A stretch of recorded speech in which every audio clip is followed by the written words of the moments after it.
Hi guys, hope you are all have fine. আৰু আপুনি যদি চেনেলটো সাবস্ক্ৰাইব কৰা নাই সাবস্ক্ৰাইব দা পাৰ্থ ভিডিঅ'ৰ বিষয় লৈ আগবঢ়াৰ আগতে আপোনাৰ আগত এটা প্ৰশ্ন ৰাখিব বিচাৰিছো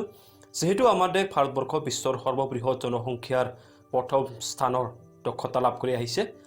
অৰ নাম্বাৰ 1 পপুলেশ্যন কান্ট্ৰি কোৱেশ্চনটো হল অৰ পপুলেশ্যন ডে কেতিয়া পালন কৰা হয় আপোনাৰ অপচন হল 22 ফেব্ৰুৱাৰী 11 ডিসেম্বৰ 11 জুলাই ইয়া 3 অক্টোবৰ এনসাৰটো আপুনি কমেন্টত নিশ্চয় জনাব অলৰাইট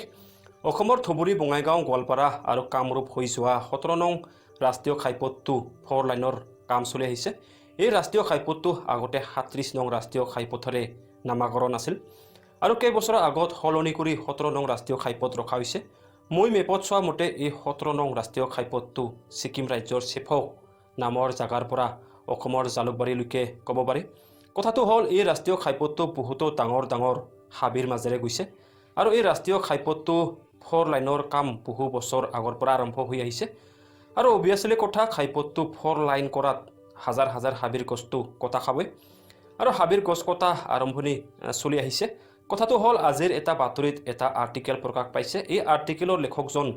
যি ঘাইপথটো 4 লাইন কৰাৰ কাৰণে হাজাৰ গছ কাটি আহিছে তাক লৈ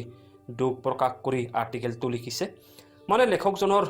দুখদায়ক লেখনিৰ আৰত গছ কটাক লৈ এটা বিৰোধ লুকাই আছে চমুকৈ ক'বলৈ হলে আৰ্টিকেলটোত এনেদৰে প্ৰকাশ কৰিছে 4 লাইন পথ নিৰ্মাণৰ ক্ষেত্ৰত হাজাৰ গছ কাটি থকা হৈছে বন বিভাগ গছ কাটিবলৈ অনুমতি দিছে গ্লোবেল ওয়াৰ্মিং ক্ষেত্ৰত বহু প্ৰভাৱ পেলায় বুলি জানিও হাজাৰ গছ এফালৰ পৰা কাটি আহিছে ওকে যি কি নহওক গণতন্ত্ৰ দেশ এখনত সকলোৱে নিজৰ মতদান কৰাৰ অধিকাৰ আছে মই অলপ আগতে প্ৰকাশ কৰি আহিলো এই 17 নং ঘাইপথটো 4 লাইনৰ কাম বহু বছৰ আগৰে পৰা আৰম্ভ হৈ আহিছে আনুমানিক ক'ব পাৰি 8-10 বছৰ আগৰ পৰা এই কাম আৰম্ভ হৈ আহিছে আৰু কথাটো হল এই 17 নং ঘাইপথৰ কাষৰীয়া এলেকাত বাস কৰা জনসাধাৰণ তেতিয়াই জানি আহিছিল যে ঘাইপথটো 4 লাইন হ'বলৈ গ'লে হাবিৰ হাজাৰ গছ কটা খাব ওকে সোৱা এই প্ৰভাৱৰ অনুভৱ আমাৰ জনসাধাৰণেও নিশ্চয় কৰিব আৰু ময়ো এই 17 নং ঘাইপথৰ কাষৰীয়া এলেকাতে বাস কৰা হয় কথাটো হল আমাক এই 17 নং ঘাইপথটো 4 লাইন হোৱাৰ প্ৰয়োজন নাই জানো মোৰ পাৰ্সোনেল পাৰহেপছে কওঁ নিশ্চয় আছে 17 নং ঘাইপথটো 4 লাইন হোৱাৰ প্ৰয়োজন নিশ্চয় আছে বাকি উপকাৰিতাৰ তালিকা এখন আপোনাৰ আগত মই ৰাখিব নাযাওঁ মাত্ৰ এই বছৰৰে এটা ৰিপৰ্ট আপোনাৰ আগত ৰাখিম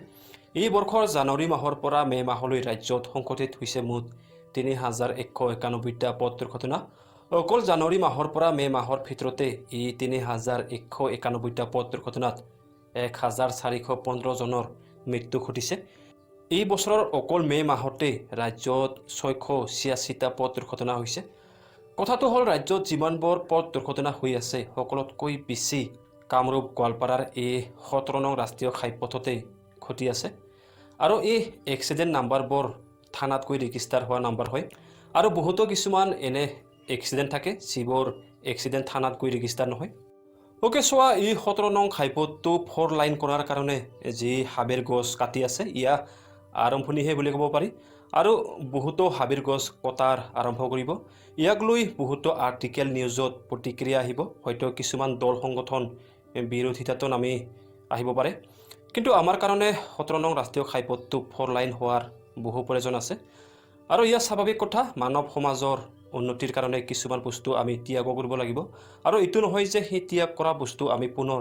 স্থাপন কৰিব নোৱাৰো নিশ্চয় পাৰো ঘাইপথ 4 লাইন কৰাৰ কাৰণে হাজাৰ গছ কটা গৈছে হিয়াৰ পৰিৱৰ্তে আমি হাজাৰ গছ ৰোপণ কৰিব পাৰো অলৰাইট নাও ভিডিঅ'টো এইখিনিতে শেষ কৰা আৰু আপুনি ভিডিঅ'টো লাইক কৰাৰ চেষ্টা এটা নিশ্চয় কৰিব thank you for watching have a day